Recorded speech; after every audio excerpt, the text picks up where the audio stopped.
Hello, everyone, and welcome to the Community Reinvestment Alliance of Florida Just Economy podcast.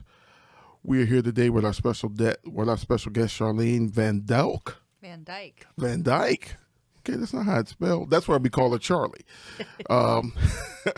But we're here today with Charly from the Senior Advisor of Engagement and Community Economic Development at the Federal Reserve Bank of Atlanta at the Miami branch. A lot of you may not know that there's a Miami branch located right down in Doral, but we'll talk about that soon.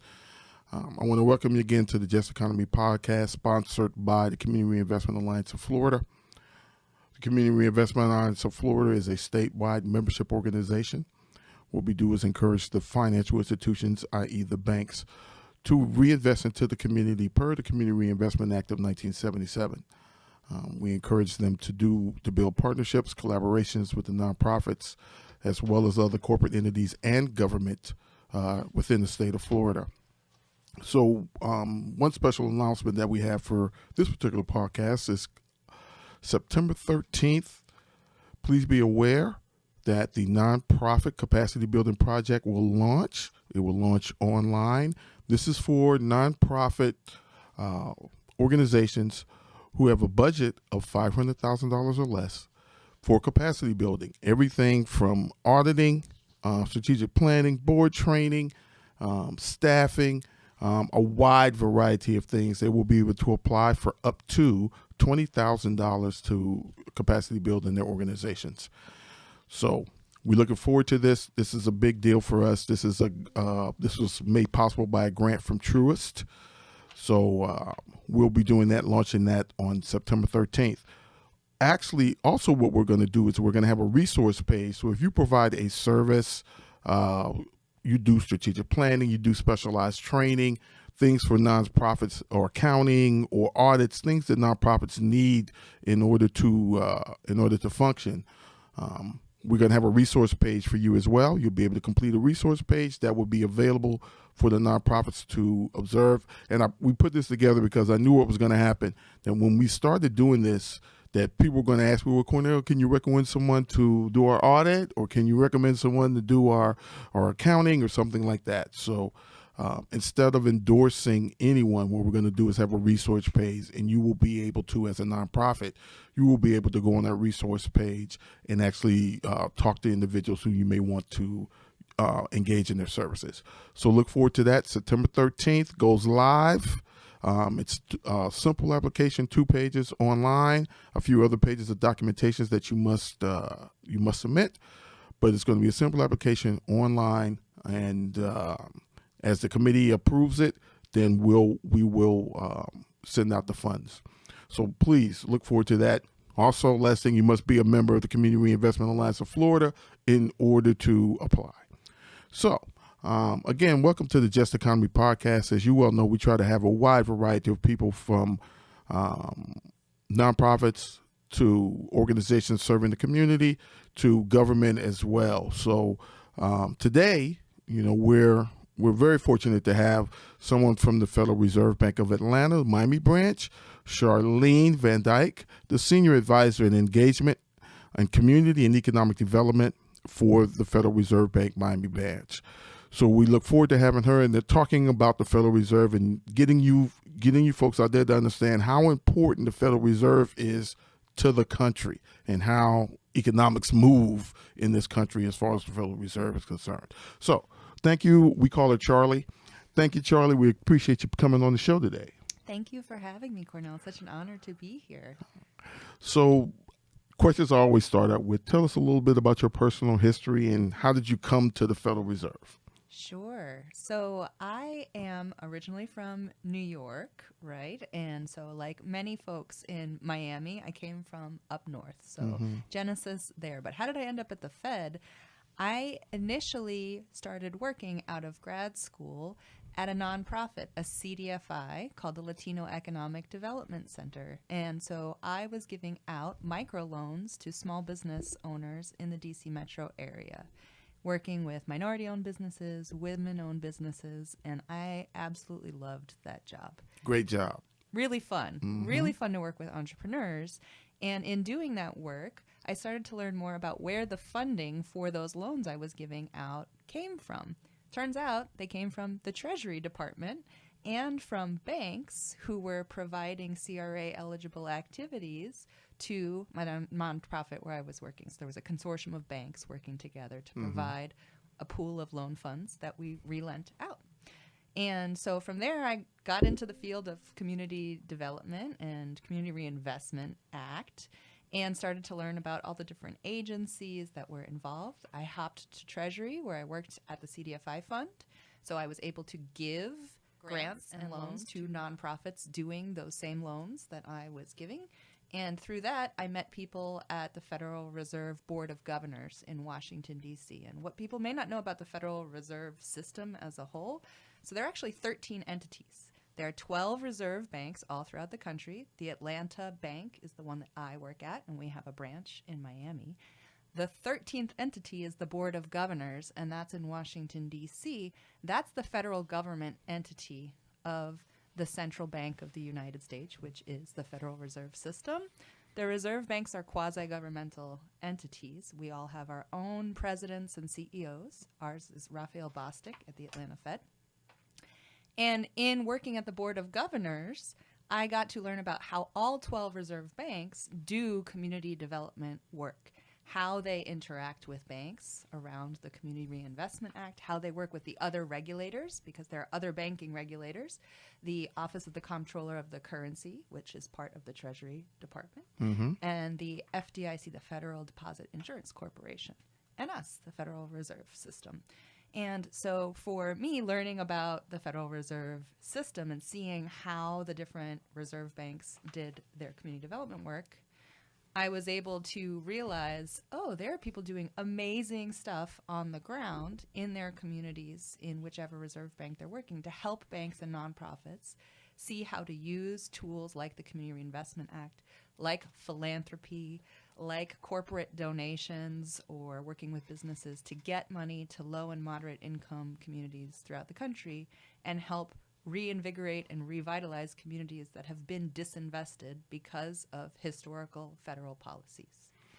So before I get deep into the Federal Reserve, Yeah. I didn't know that you had such experience at the Community Development Financial Institution at the Treasury Department.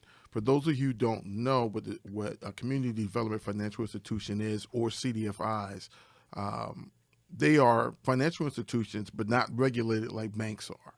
As a matter of fact, in the new CRA rule, the banks are going to be encouraged to invest even more in the community development financial institutions, because the CDFIs can actually do a lot of things that banks can't do simply based on regulation. So here's two things that I should say. Thank you for reminding me, Cornell. So one, everything that I say in this recording is my view and my view alone, not that of the Federal Reserve Bank of Atlanta. It's me, Charly, as a person. I am a person.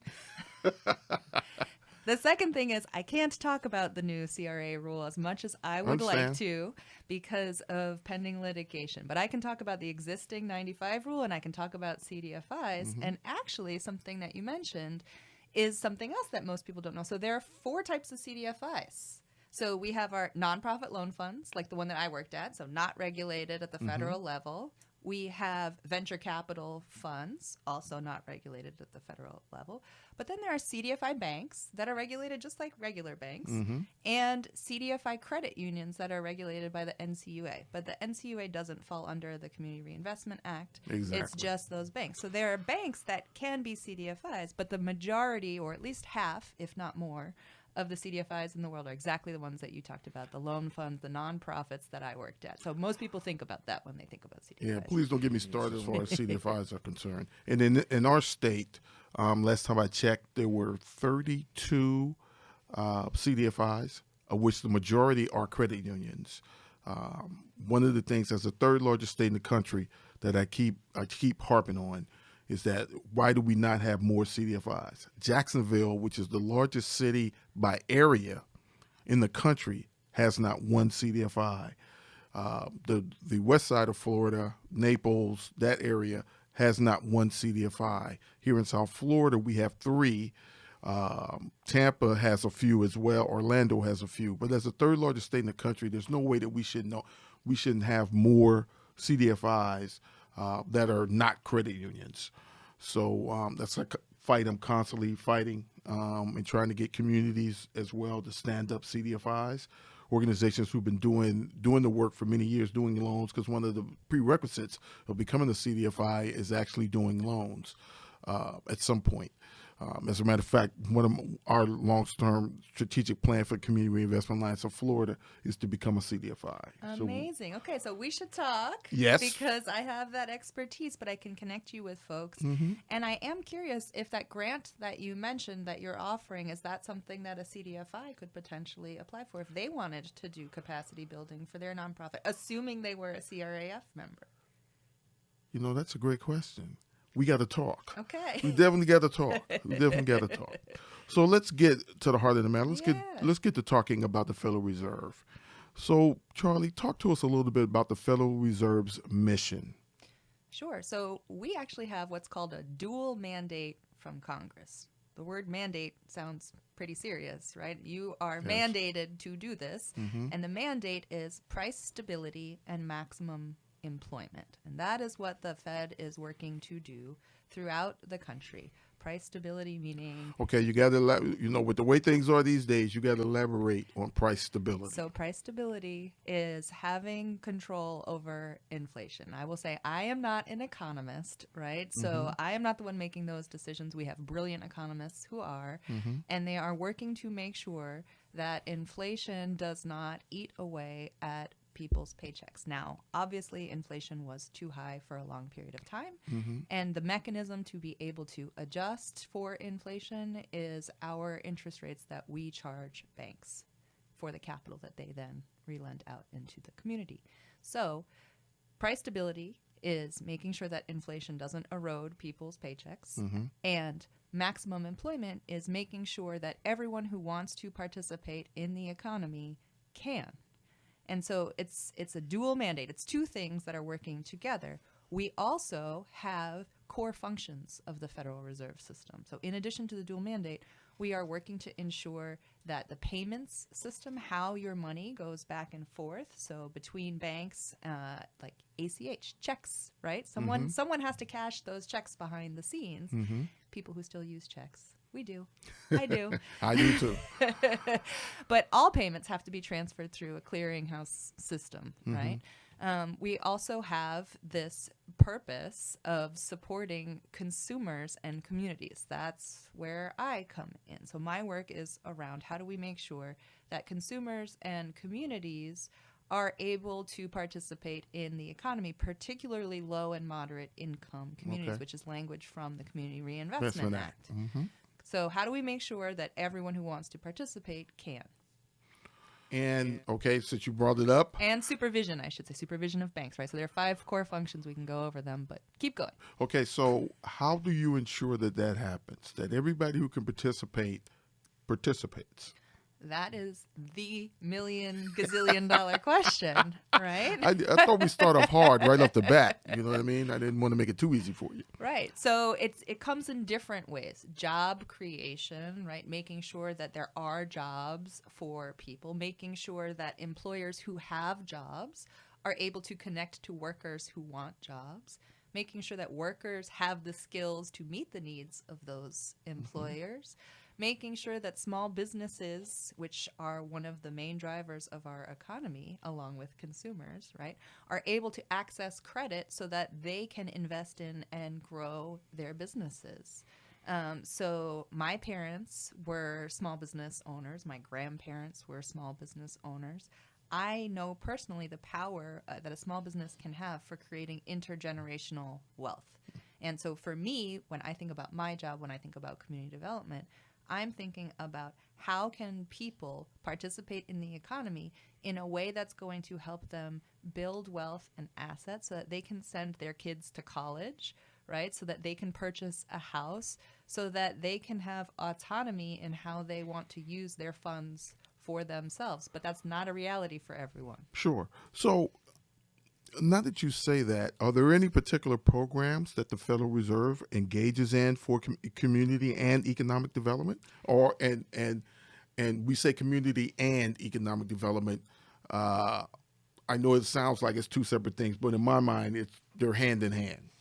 Yeah. So the Federal Reserve banks themselves, we don't have programs in the sense of we're not giving out grant Sure. money, right? We are working with different partners on the ground based on the context of the communities where we operate. What do I mean by that? Even in looking at the 6th district, so the 6th district where I work at the Atlanta Fed, we cover Florida, Alabama, Georgia, the southern part of Louisiana, the eastern part of Tennessee, and the lower half of Mississippi. Okay. Weird map, right? Yeah. Yeah. Not But surprised though. but the economy in Miami, right, is very different from the economy in New Orleans, and it's very different from the economy in Atlanta. They're just different industries, there's different geography. And so when you look at, for example, the Federal Reserve Bank of San Francisco, they cover all of California and Alaska and Hawaii and Nevada, right? So you can imagine the economies are very different There's there. vast economies. Those economies are so different. Even us, ours changes throughout the state. Right. Even from Miami to Fort Lauderdale, Yeah, it's exactly. potentially different, right? And so the reason I bring this up in thinking about programming for community and economic development is that because we have a federated system, that means that each of the 12 banks has autonomy over how they do their programming. So what I do for the Atlanta Fed may be different from what someone else does because it's driven by authentic community demand. It's driven by what the needs are in the geography that you cover. So for us, we focus a lot on working with nonprofits on capacity building because the Southeast tends to have smaller nonprofits and community-based organizations than other parts of the country. But someone else in a different geography, for example, like the Minneapolis Federal Reserve, they have a Center for Indian Country Development because they have a lot of Native American reservations in their district, and they cover the whole country with that. Okay, so my next question is, what are you doing in Florida, and South Florida in particular, but Florida as a whole, what are you doing as far as those community and economic development programs and helping the community-based organizations? Great question. So I cover all of the states. Even though I am in Miami physically, I'm covering all of the states across our district. So for Florida in particular, I am looking to build out networks here, just like with you, with nonprofits to see how we can plug in Federal Reserve research, data analysis to be able to say what needs are in the community and how can we connect the dots between what the needs are and what our connections and resources are. So for example, you put on this great conference this year with Ben Hecht and Jesse Van Tol, right? And that is a fantastic conference. If you have not been to that conference, that was one of the most inspirational conferences I have been to in a really long time. Well, thank you. And Ben Hecht was talking about using existing frameworks and laws and legislation to help develop communities with economic development with different tools. The Community Reinvestment Act, that's one of those existing pieces of legislation. So a lot of my work focuses on how do you connect banks and nonprofits? How do you teach nonprofits about what the Community Reinvestment Act is and how they can work with banks to potentially have eligible CRA activities in Florida? So, and that's our challenge because that's exactly what we do as an organization, the Community Reinvestment Alliance of Florida. That's exactly what we do. And now that I'm having this conversation, we're not working with we're not working with you enough. Well, you are now, but yes. Yeah, but I'm saying that we're not working with you enough. I think as an organization, we have to partner more with the Federal Reserve because we have virtually the same mission especially as far as community and economic development is concerned, and engaging the financial institutions in reinvestment per the law. But I will always want them to go above and beyond that. When I meet with bank presidents, I always get the same question. Well, Cornell, why do you keep coming to us? One, because you're where the money is. And then two, it's never enough as far as I'm concerned. We have to keep giving back into the community in order to make community better. So I look forward to, Charlie, that we should partner more. And thank you so much for the plug for our conference. So let's talk a little bit about capital absorption because, Charly has this great presentation that she does with PowerPoint, and I'm one of those people who despise PowerPoints, even though I have one for my organization. I despise them to my very soul, but they're a necessary evil. But Charly has a great one, and if you know anything about government, been involved in government, there's no such thing as a short conversation with a person who works in government. No such animal. But Charly's presentation is short, to the point. Her PowerPoint is what, maybe 10 pages? And she talks about all the great things that the Federal Reserve does and governs. So, and one of those things is capital absorption. So I would like let's talk a little bit about capital absorption and what that means to the Federal Reserve. Yeah, so that is the main essence of my work when I think about community and economic development. So everything we discussed, the Community Reinvestment Act, community and economic development, to me, money makes the world go round. So capital absorption is the ability of low and moderate income communities, communities of color, to be able to take money and invest it into the needs of that community as defined by that community. But what does that entail? You wouldn't just take a plane full of money and drop the money out onto the street and hope that it goes where it needs to go. You need to have tools and channels and pipelines and people working to make sure that it is going where it needs to go. So capital absorption is a theory, right? It was a concept created by brilliant people at Harvard and Kresge and Living Cities.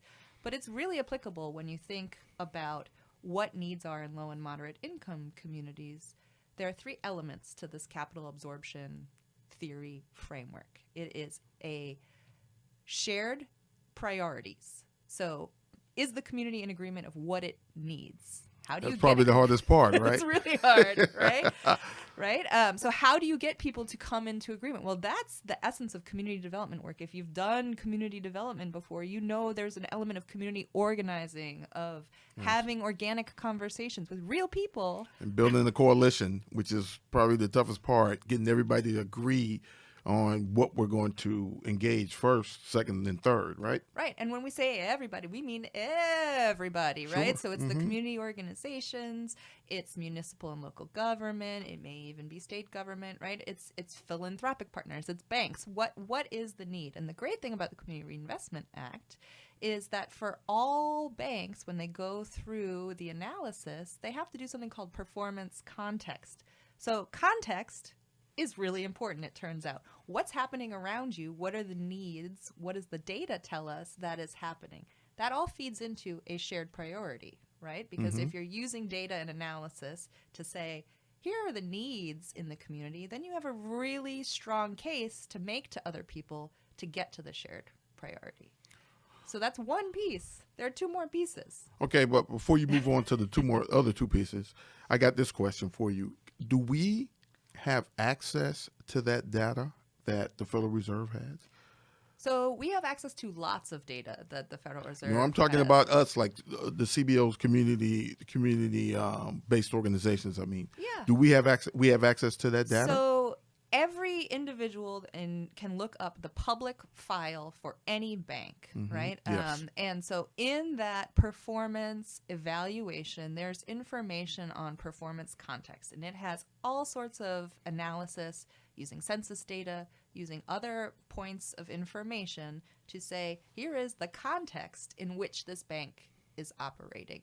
And you can look that up pick XYZ Sure. bank, and you can go look that up. And that's helpful information. And then you can go do your own analysis, and you can amplify that with community voice, right? Because there's quantitative data, but there's also qualitative data. What are people saying?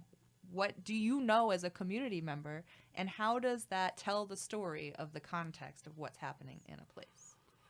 So don't let me forget, because I got a question about local government. When you get through these other two phases of capital absorption. So you said there are two more phases of capital absorption. Could you go over those for us as well? Yeah. So, and one of them will lead into your question about local government, right? So the other piece of the stool, this three-part stool, is a pipeline of investable deals. What does that mean in plain English? Okay, we have the shared priority. Let's say it's affordable housing, because Number it's one in our Miami. hearts down here in South Florida. So we want to look at what can we do to increase the number of affordable housing units in South Florida. Well, how do you do that? And by the way, Miami Homes for All, which is a nonprofit here in South Florida, they have some great information on what this could look like. And they went through the process of capital absorption training through the Center for Community Investment with some other nonprofits here. So there's information that's out there. It's really good. But that pipeline of investable deals is looking at throughout the city, where are the places that we're going to have different types of affordable housing? Because it doesn't all look the same. No.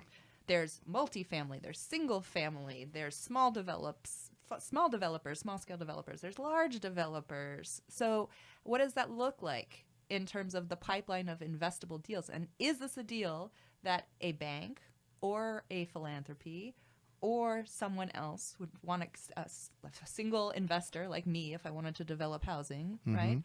How am I going to make that deal financeable so that it actually gets built? So that's the pipeline of investable deals. And knowing where they are is helpful if you have a shared priority, because you can advocate and say, we really need this affordable housing in this specific area, and here's the data that's telling me why. And here are the different types of affordable housing that are going to come online. So I didn't know that you guys narrowed it down to an area. I didn't know. So that's news to me, because I'm nosy. I try to read everything. So we don't narrow it down to an area. But the data does. The data and the community will. So Gotcha. we're not coming in and telling anyone, right, here's what you need. We're saying, what do you need? Here's what the data show us. Gotcha. Yeah. So number 3 on capital So absorption. number 3 relates to your question about the municipal government. It's the framing environment. Framing environment is another way of saying the policy environment, right? So what are the laws and regulations? If everyone says in the community that we need affordable housing, but there is some sort of legislation that is getting in the way of that affordable housing, then it's going to be really hard for you to achieve that shared priority, because you're going to keep bumping up against whatever that legislation is. So, And this is where I will say that is where I will leave it, because we don't get into legislation at the Fed. We don't get into fiscal policy, but it's helpful to know what the policies are to know where and how you can operate. well, I'm clear, but the look on my face is frustration, because when I look at affordable housing across our state, in particular here in South Florida, which is where I live, when I look at what's going on here and how developments developments that are going up are high-end developments. There's what I consider very little affordable housing. And back to what Charlie was talking about, the Miami Homes for All released a study back in April that in Miami-Dade County alone, we need 151,000 affordable housing units. Not 2 years from now, not a year from now, not 6 months from now. Now we need 151,000 doors, affordable housing doors here in Miami-Dade County, and that also led to what happened with, for the first time in over 50 years, we actually had people leaving Miami-Dade County that moved away, and what was important about that was who moved away.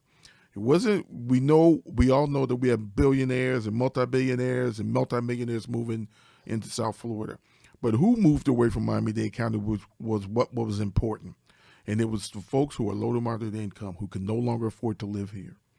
Those were the folks who suffered the most, and we lost those people.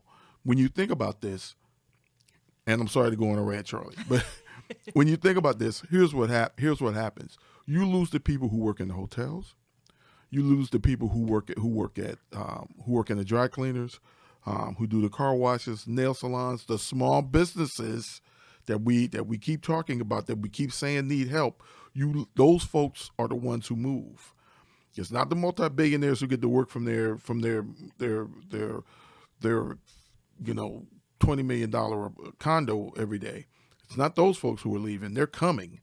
It's the folks who do the grunt work.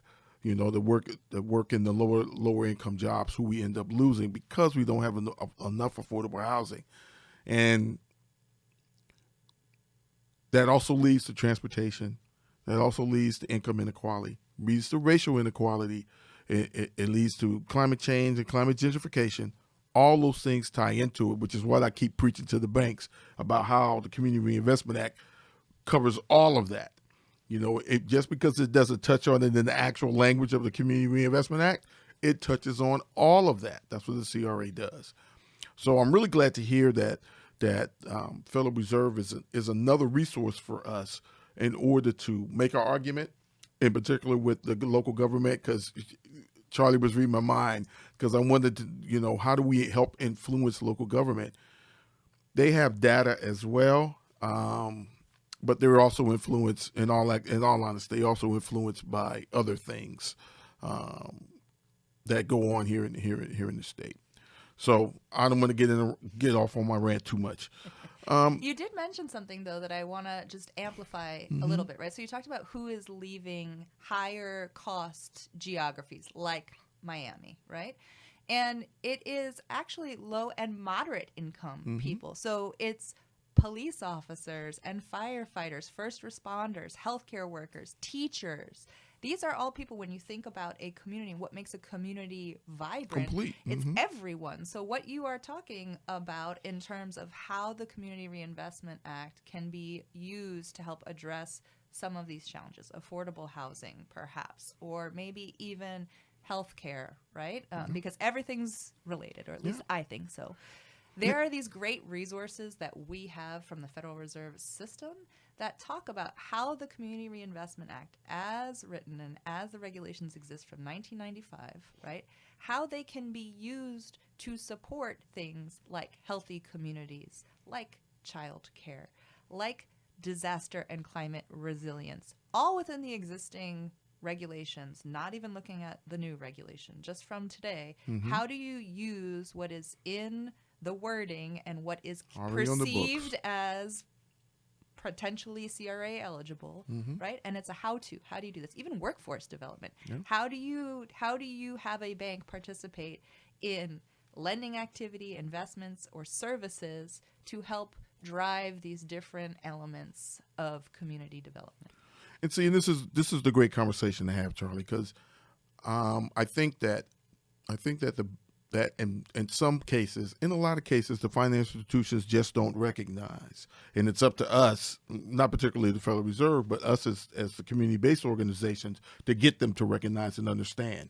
And and every meeting I have with a bank president, or when we're doing a community benefits agreement with a bank, I try to get them to understand that your influence on local government is very, very important.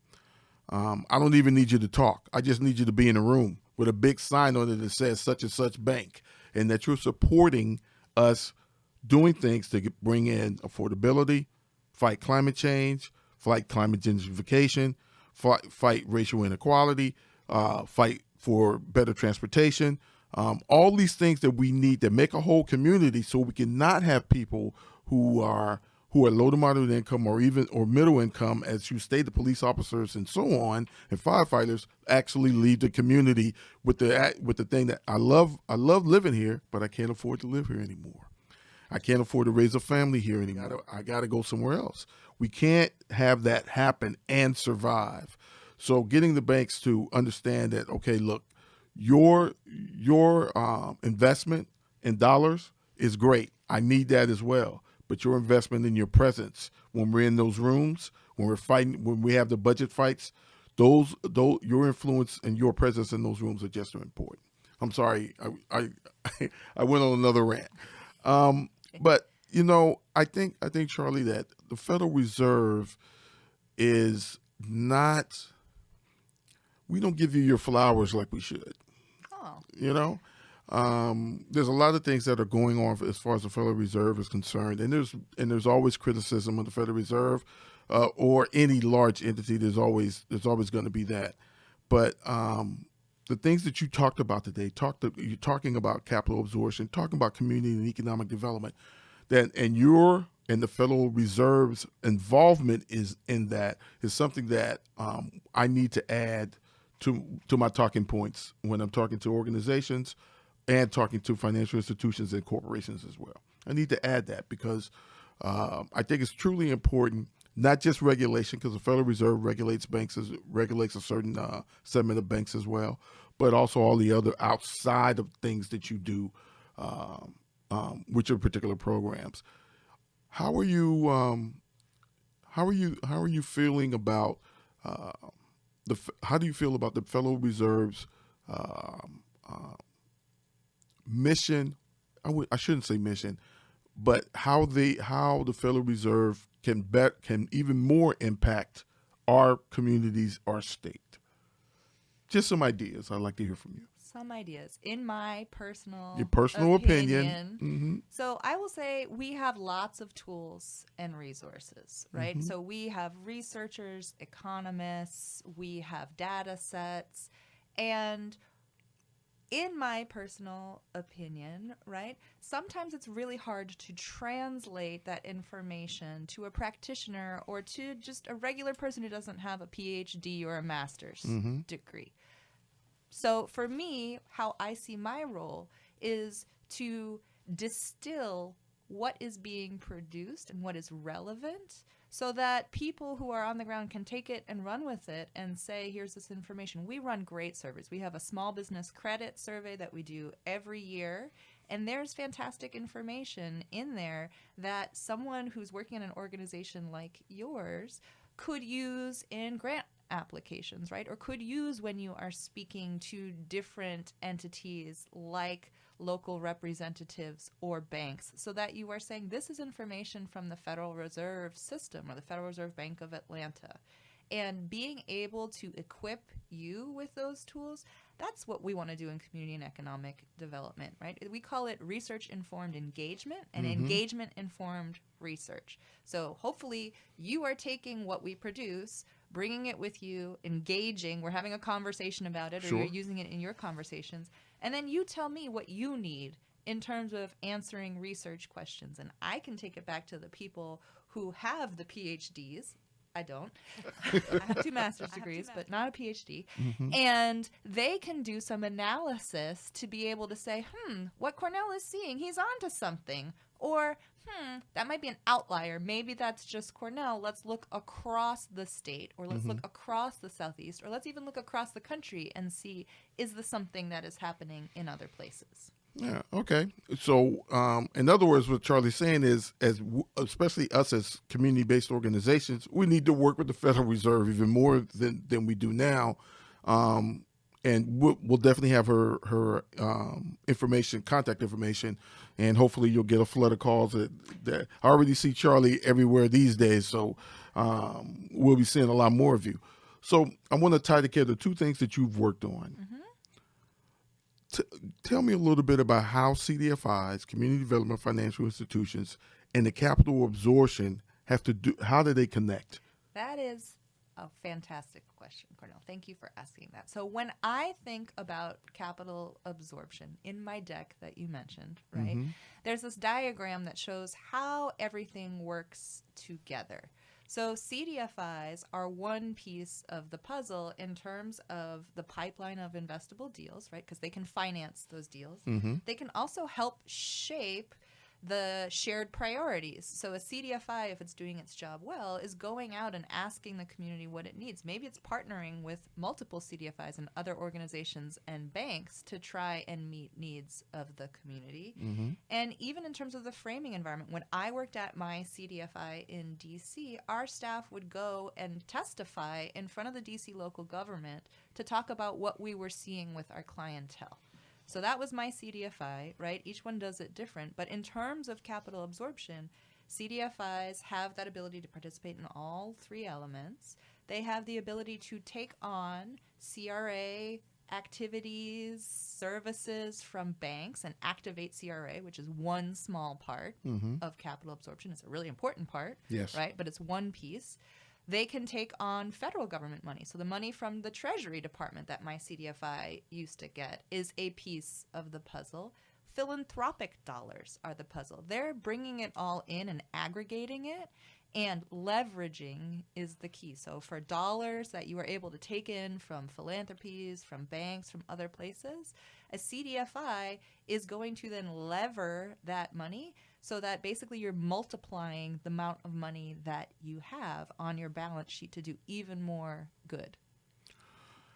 You know, because I'm a big fan of CDFIs, especially they can pick up where banks have to stop. And please don't get me wrong. When I say banks have to stop, banks are heavily regulated. They're regulated more now in this country than they ever have in its history.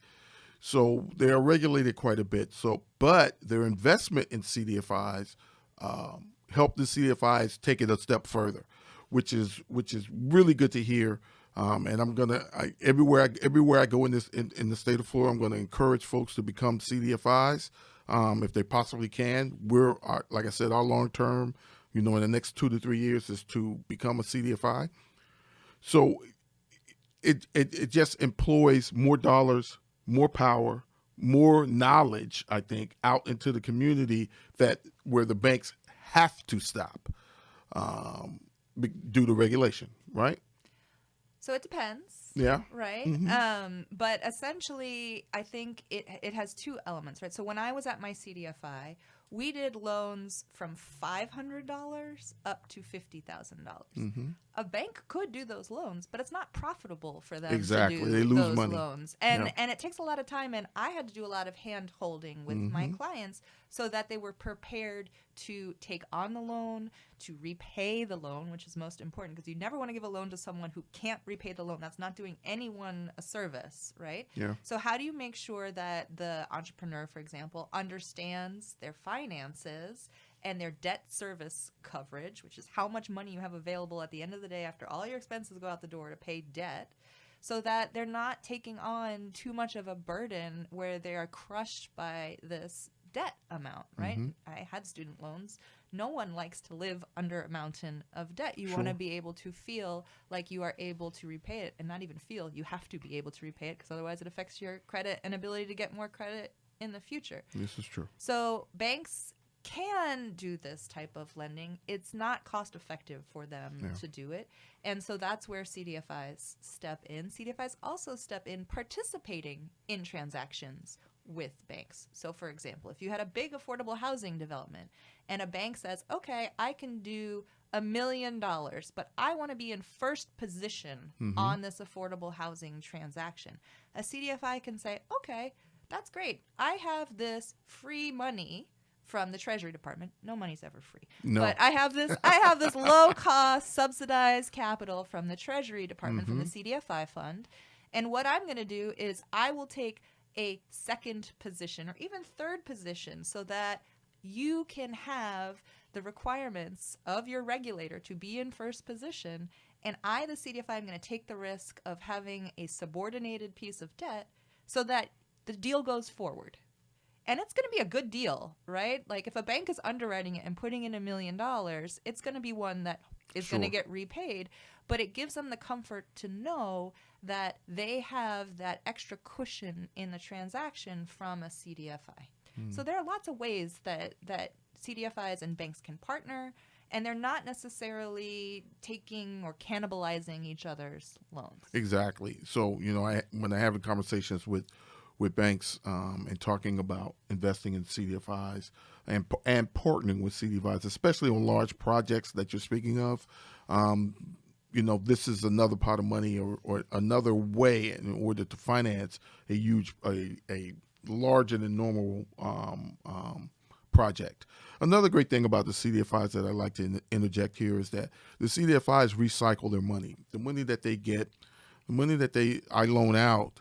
Like I worked for CDFI for 15 years, and we kept on average how much of that dollar we recycled. We recycled 93 cents of every dollar back into the community in the form of loans, technical assistance, and training. So we recycled that money, and that's another great thing about the community development financial institutions doing this work. And I'll keep encouraging it constantly. Does the Federal Reserve on the website, do they have CDFI resources, we should send just everybody to the Department of Treasury? Well, We have a survey of CDFIs that we Okay, do good. throughout the country. Yep, it's run by the Richmond Fed, but we all participate in it. That's some really helpful information. If you have a CDFI and you don't already participate in that survey, we can make a plug for that. Okay. There are resources in terms of convenings that we do sometimes, bringing different CDFIs together. I know some of my colleagues in other reserve banks have worked to help coalitions of CDFIs in certain cities or states come together. So it really depends on what the community need is. Okay. So one last thing I want to cover, and we kind of glossed over it, but I really want to push it, and that's the small business credit survey that you guys do.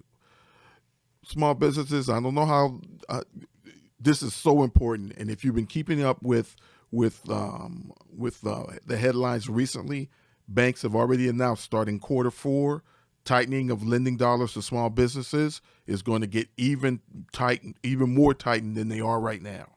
I was talking to a small business owner yesterday, and she was stating, I told her this, and she said, well, Cornell, you mean even tighter than they are now? I said, yes, that was the announcement, that in Q4, this survey that you guys do, that the Federal Reserve does, is key to letting the Reserve know and the general public know, I would assume, how we can better get them credit and provide more opportunities. Yes.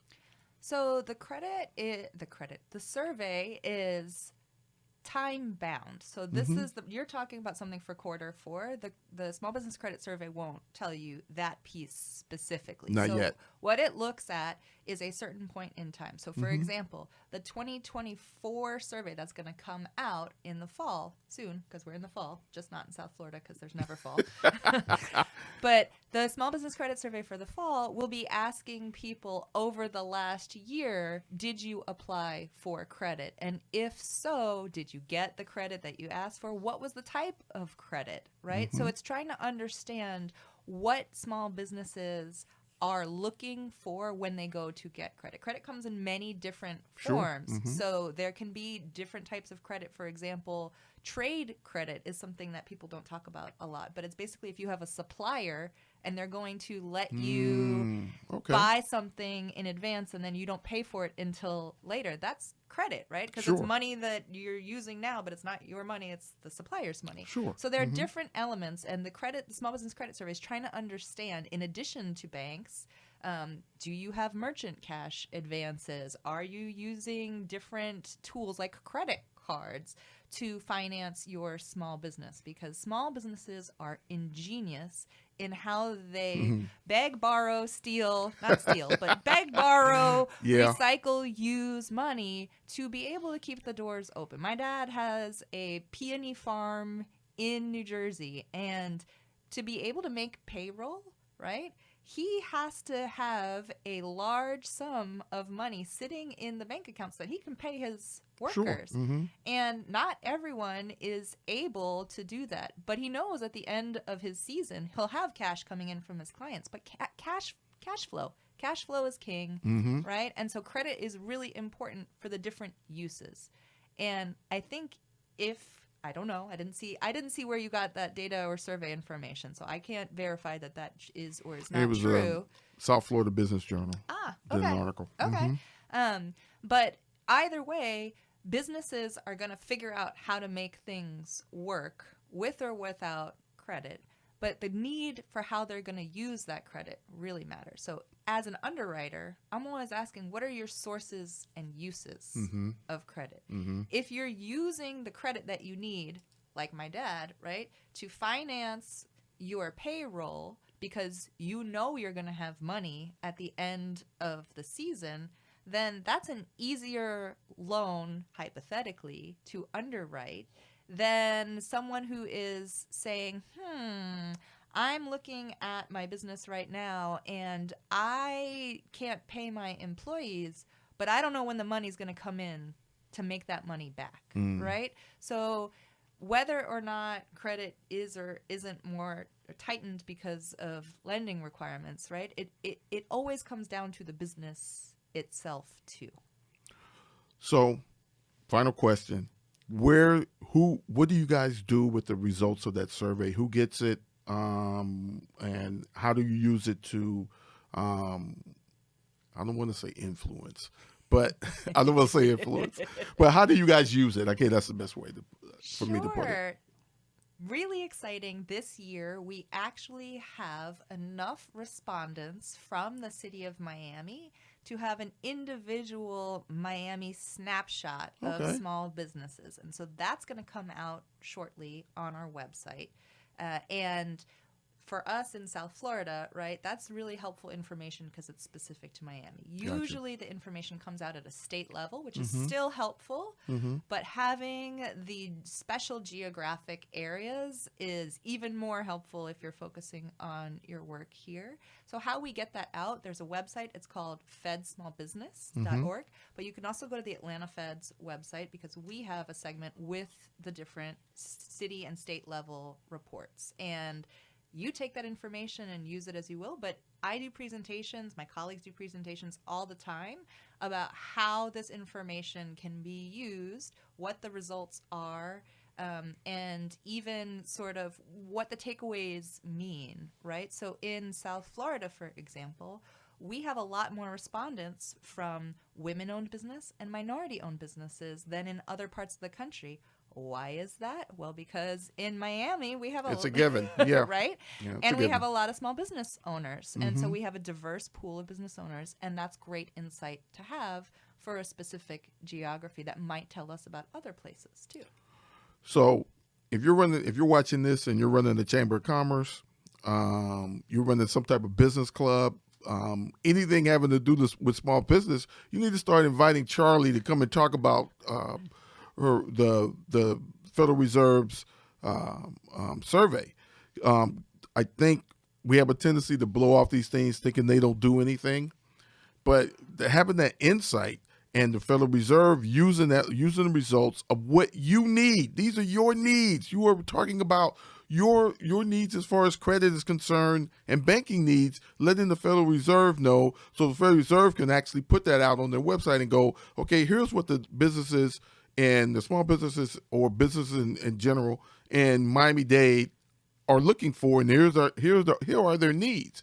But if we're not participating, got to be in it to win it. If we're not participating, then we have no influence over what products come out, what services come out, especially as far as the banks and CDFI institutions are concerned. So, like I said, if you're dealing with anything with small businesses, Chamber of Commerce, whatever, you need to start inviting Charly to talk about how important those surveys are. So, Charly, thank you so much. This has been insightful. I hope everyone learned a lot today, and that Charly has no time for anything else but speaking events and all that good stuff. If you're going to invite her to speak, you got to get to her early because she doesn't just get to say yes or no. She has to go through the Federal Reserve and get their okay first. Believe me, I know. But we like to thank our guest today, Charlene Van Dijk, better known as Charly, the Senior Advisor in Engagement, Community and Economic Development, Federal Reserve Bank of Atlanta, Miami branch. Thank you so much, Charly. We really, really appreciate it. Thank you so much, Cornell, for everything that you do to help increase community reinvestment in the state of Florida. It's super important, and I look forward to working with you going forward. Yeah, we got a lot of work to do. Again, thanks to everyone for tuning in to the Just Economy podcast, sponsored by the Community Reinvestment Alliance of Florida. We look forward to the next time with our next guest talking about items that concern the community, concern the financial institutions, government as well. I look forward to seeing you next time. My name is Cornell Cruz, Executive Director of the Community Reinvestment Alliance of Florida. We'll see you next time.